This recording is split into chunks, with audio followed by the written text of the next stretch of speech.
Hello everyone. How's it going? I'd like to thank the parents from both sides of Connie, my parents and our parents for coming as well, and I'd like to thank the priest and just all the relatives and everything for coming. So it's going to be a good day. And I'm Eamon's brother, as you know, and if you don't know me, my name is a pint of Heineken, yeah. If you see me later, yeah, a pint of Heineken, yeah. So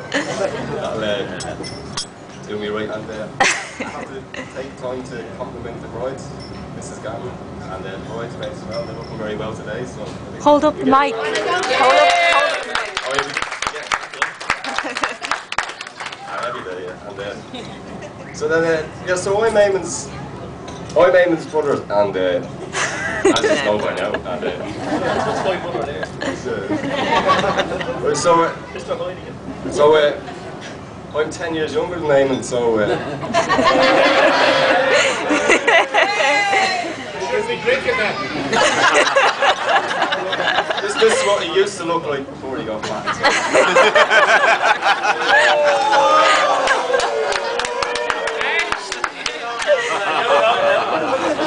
Alright, so yeah, so basically the story with me and Eamon was we shared a room together from the age of, I think it was 4 till about 9 or 10, when that's my age, right? So, and the one thing I remember about Eamon as a child is that Eamon was a spoofer. He still is. To a certain degree, I'm sure he still is. Like, I'm sure everyone has heard all his great stories, and you're taking everything with more than a pinch of salt, you know? There was a few stories that really stuck with me from when we shared the room together. Like, he used to be, basically every night, he'd always be telling me, I used to be saying to him, tell us a story about when I was a little boy or something, and he'd always tell me all this, well, rubbish. I know now what it's rubbish. Back then I thought it was very entertaining. There was 2 stories that really stuck out. Right? The first one was we shared bunk beds together, right? And he told me that there was a secret room on the other side of the wall, right? And he told me that it was full of loads of toys and everything, right? So then, little did he know, right? I took it very seriously. I took it very seriously, right? I went downstairs and I got a screwdriver, and I tried to get into the door with the room next door, but don't worry, Dad, we plastered it up when we reached.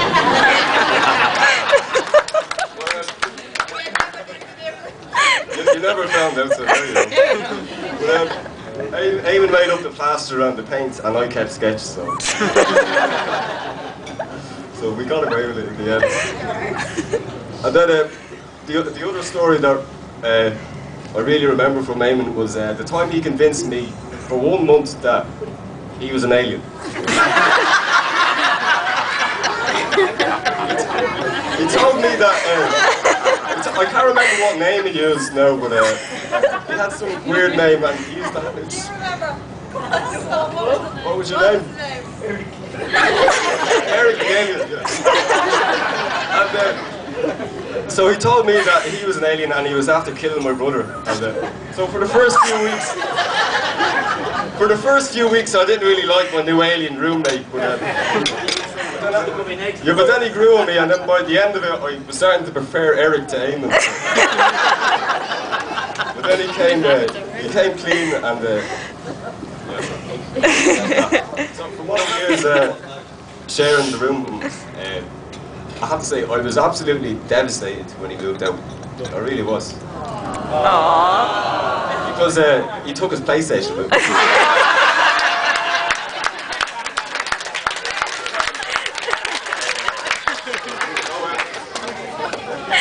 So yeah, I was pretty pissed off, to be honest. Like I was about 7 or 8, and I couldn't understand why this was being done to me, you know. So then, other than that, I suppose because of the age difference, I think it's one of the main reasons that Eamon picked me was because he thought I wouldn't have any embarrassing stories about me. But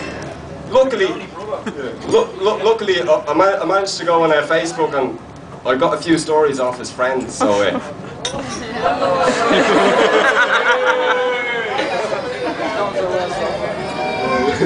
Alright, so this is just Here's a story about Eamon from when he was younger, right?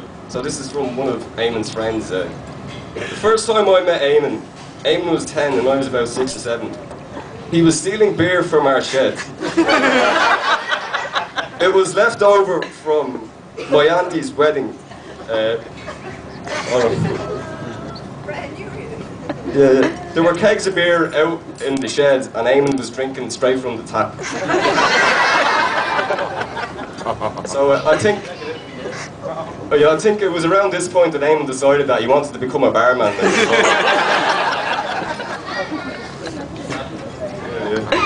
So, and then the other story about Eamon was, I'll read it out for you. This is when, I say, about my age, was it?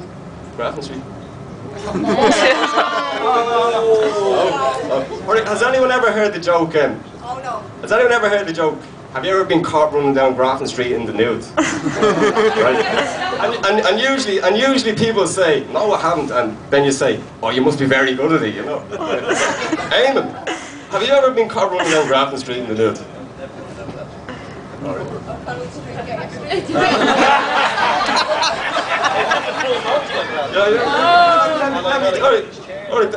Let me embarrass you. Right,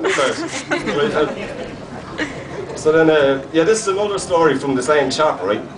One night when me and Eamon were on a night out in town, he was just after coming from work. After many beers on the way home, we were walking down Grafton Street. There was a busker playing the music from the Full Monty, and Eamon decided to do a striptease. He started by taking off his tie, and he got right down to the lift, in front of about 200, 300 people, yeah? Right, so outside HMV, and right, so there you go. Monday night as well.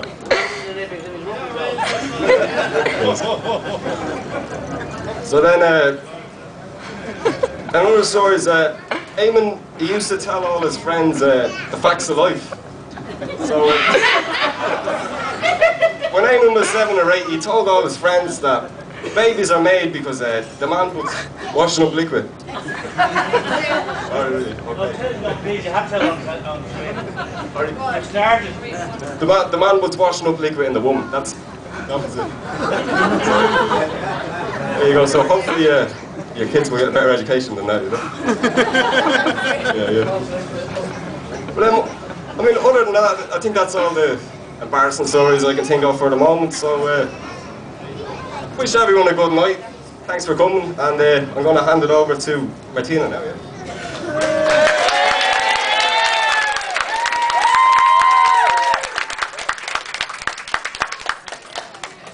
Thanks, Paul.